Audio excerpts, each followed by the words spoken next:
லட்சுமணனின் குடும்பம் கருடனிடம் மாட்டியிருக்கிறது என்பதை அறிந்த சர்வா எப்படியாவது அவர்களை மீட்க வேண்டும் என நினைத்தான். விக்டர் அது புரியாமல் குறுக்கே புகுந்து ஏதோ பேசி சர்வாவின் கோபத்திற்கு ஆளாகி இருந்தான்.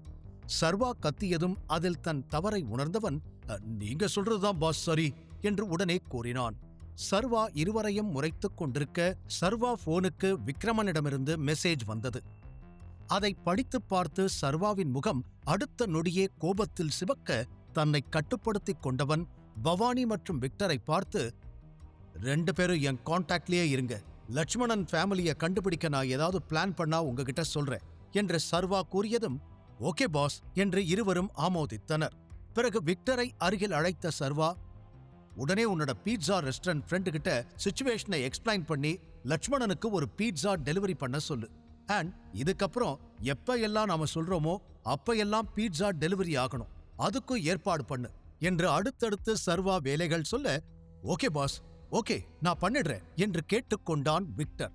சரி 2 பேரும் கிளம்புங்க, ஏதாவது தேவைப்பட்டா நான் கால் பண்றேன் என்று இறுதியாக சர்வா கூற விக்டர் பவானி இருவரும் தலையாட்டிவிட்டு காரிலிருந்து இறங்கினர். இருவரும் சென்ற அடுத்த நொடி விக்ரமனுக்கு போன் செய்தான் சர்வா. டைகர், பவானி கிட்ட பேசினேன், நடந்த எல்லாத்தையும் அவன் சொன்னான்.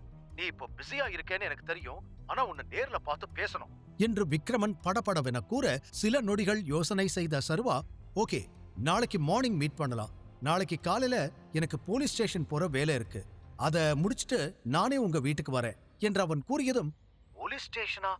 எதுக்கு போலீஸ் ஸ்டேஷன்? ஏதாவது பிரச்சனையா என்று அதிர்ச்சி அடைந்தார் விக்ரமன்.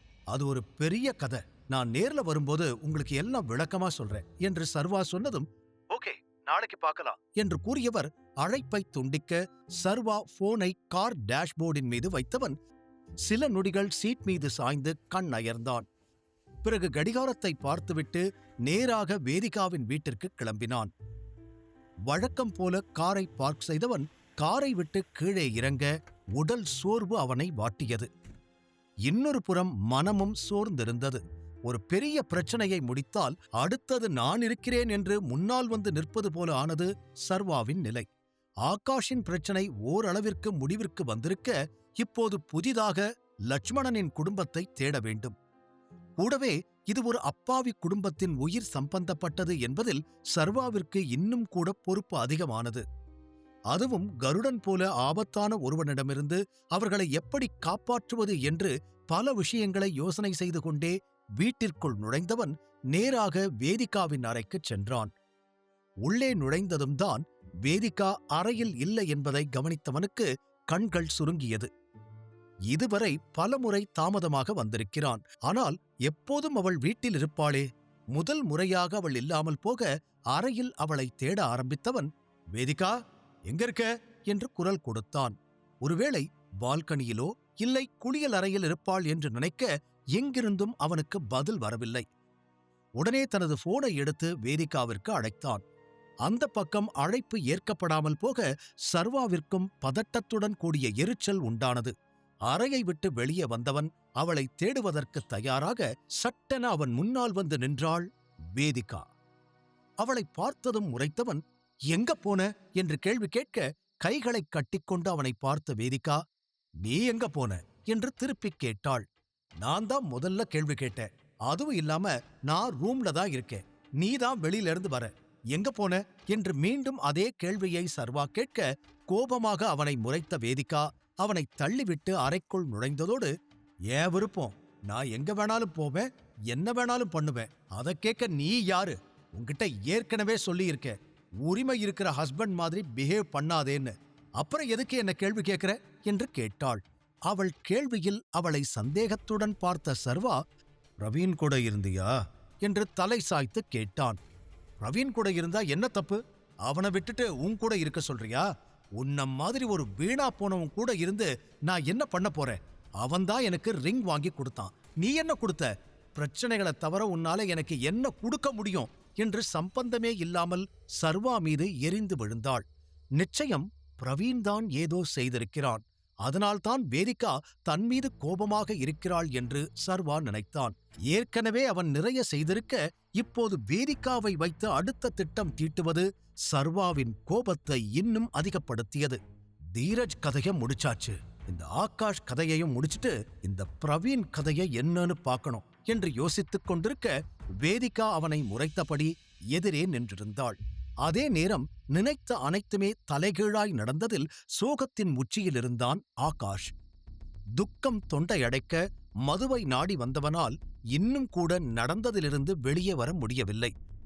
குடித்து குடித்து மனதிலிருக்கும் அனைத்தையும் மறக்க முயற்சி செய்தான். ஆனால் அதுவும் பலனளிக்கவில்லை. மீண்டும் மீண்டும் இன்று நடந்த விஷயங்கள் அவன் கண்முன்னால் வந்து வந்து போனது.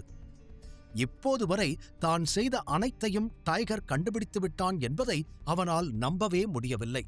கருடனே பெரிய ஆள், அவனை மீறி யாரும் எதுவும் செய்ய முடியாது என்று நினைத்திருக்க, அவனால் கூட தன்னை காக்க முடியவில்லை என்பது ஆகாஷுக்கு பெரும் அதிர்ச்சி. ஆனால் இந்த நிலை அவனுக்கு ஒன்றை தெளிவாக உணர்த்தி இருந்தது. டைகரை மீறிய ஒரு சக்தி இந்த ஊரிலேயே இல்லை. யாரை தேடிச் சென்றாலும் டைகரிடமிருந்து தன்னை யாராலும் காக்க முடியாது என்று தெள்ளத் தெளிவாக புரிந்து கொண்டான். பின் குடிக்க முயன்று அதற்கு மேல் அதுவும் முடியாமல் போக பாட்டிலை ஓரமாக போட்டவன் பவானி அவனுக்கு கொடுத்துவிட்டுச் சென்ற பணப்பையில் உண்மையான பணம் எவ்வளவு இருக்கிறது என்பதை எண்ண ஆரம்பித்தான். அனைத்தையும் எண்ணி முடித்தவன் 35 கோடி. 35 கோடிதான் ஒரிஜினல் பணம், மற்ற எல்லாம் டூப்ளிகேட் என்றான் மெதுவாக. 35 கோடி என்பது இந்த நிலையில் அவனுக்கு சாதாரண பணம் இல்லைதான். மீண்டும் ஓரமாக வைத்த பாட்டிலை மீண்டும் எடுத்து முழுதாக குடித்து முடித்தவன் பாட்டிலை விசிறி அடித்தான். அது சுவற்றில் பட்டு சுக்கு நூறாய் நொறுங்கியது. அதை பார்த்து ஆகாஷ் மனமும் லேசாய் நிம்மதி அடைந்திருக்க திடீரென அவன் போன் ரிங் ஆனது. ஒருவேளை டைகராக இருக்குமோ என்று பயத்தில் நடுங்கிப் போனவன் போனை பார்க்க வைஷ்ணவி அழைத்திருந்தாள். இருக்கிற பிரச்சனை பத்தாதுன்னு இவ வேற என்று அவள் பெயரை பார்த்ததுமே எரிச்சல் அடைந்தான். இப்போது அவன் இருக்கும் நிலையில் அவளிடம் பேசுவதற்கு கூட ஆகாஷுக்கு விருப்பமில்லை. அதனால் கோபமாக போனை பார்த்து கொண்டிருந்தவன் அடுத்த நொடியே அழைப்பை கட் செய்து போனை தூக்கி சோஃபா மீது வீசினான்.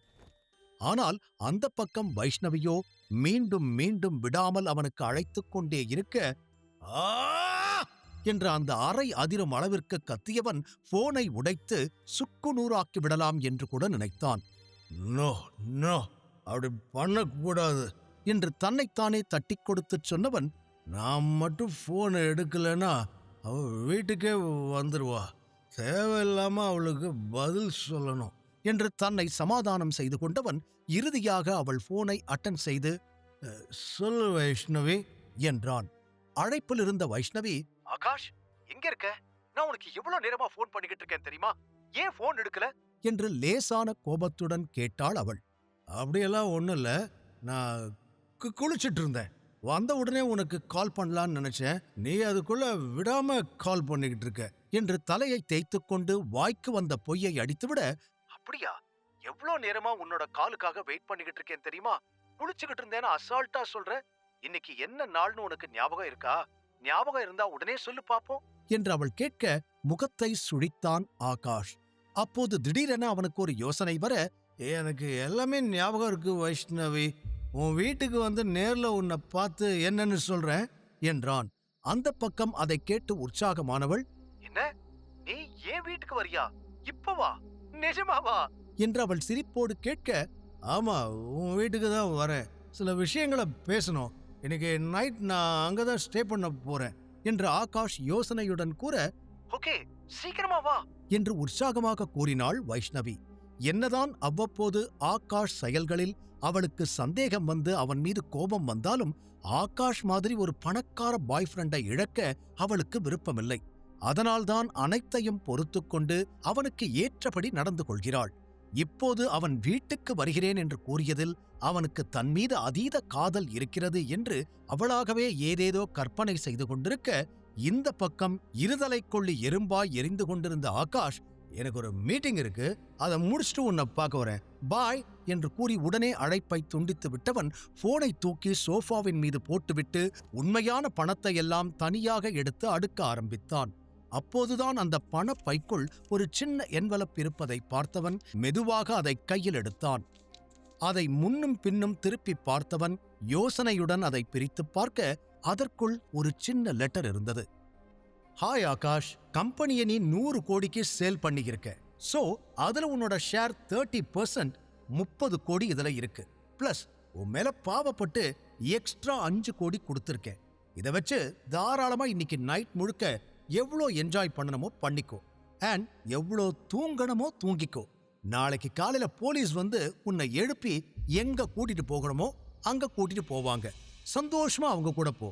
இப்படிக்கு டைகர் என்று எழுதியிருக்க ஆகாஷின் கைகள் அதை படித்ததும் நடுங்க ஆரம்பித்தது. என்னதான் அவனுக்கு சேர வேண்டிய 30% ஷேருக்கான பணம் அதில் சரியாக இருந்தாலும் அந்த 30% பிரவீனுக்கு சொந்தம். ஆரம்பத்தில் பிரவீனுக்கும் சேர வேண்டிய பணத்தை கொடுத்து விடலாம் என்று நினைத்திருந்தான். ஆனால் இப்போது அவனுக்கே 35 கோடிதான் இருக்கிறது என்பதால் இதையும் பிரவீனோடு பங்கு போட்டுக்கொள்ள ஆகாஷுக்கு விருப்பமில்லை. ஆனால் பிரவீனுக்கு இது தெரிந்துவிடுமோ என்று பயந்து கொண்டு இருந்தவனுக்கு அந்த லெட்டரில் போலீஸ் வரும் என்று எழுதியிருந்தது இன்னும் அதிக பயத்தை கொடுத்தது.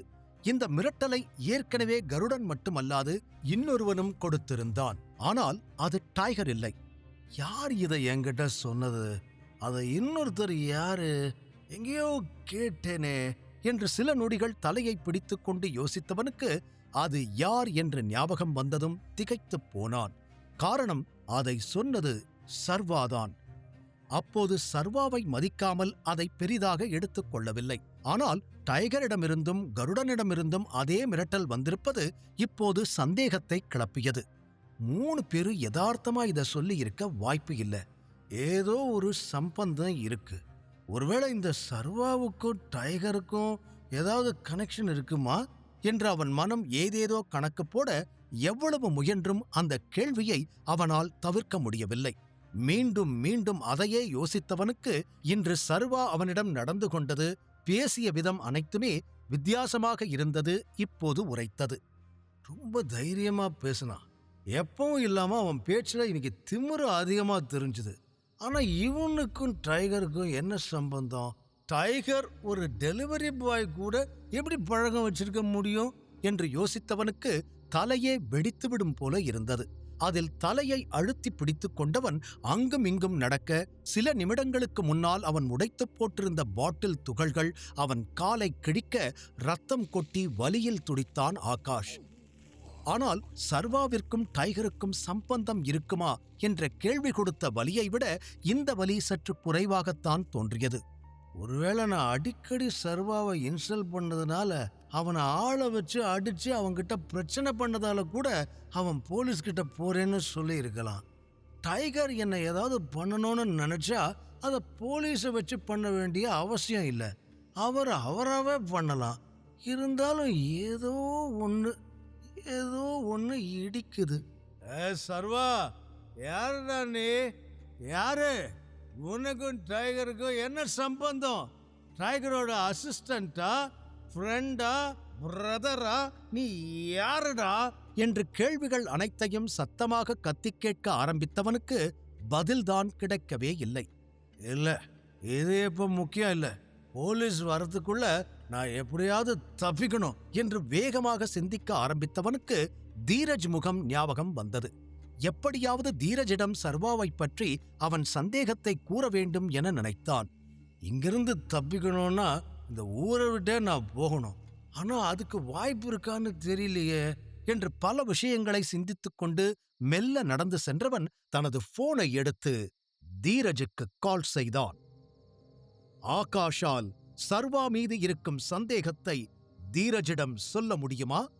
ஆகாஷ் ஊரை விட்டு தப்பிச் செல்வானா, இல்லை போலீசிடம் சிக்கிக் கொள்வானா? லட்சுமணனின் குடும்பத்தை எப்படி சர்வா காப்பாற்றப் போகிறான்? முழு கதையையும் கேட்டு மகிழ பாக்கெட் FM ஆப்பை டவுன்லோட் செய்யுங்கள். லிங்க் டிஸ்கிரிப்ஷனில் கொடுக்கப்பட்டுள்ளது.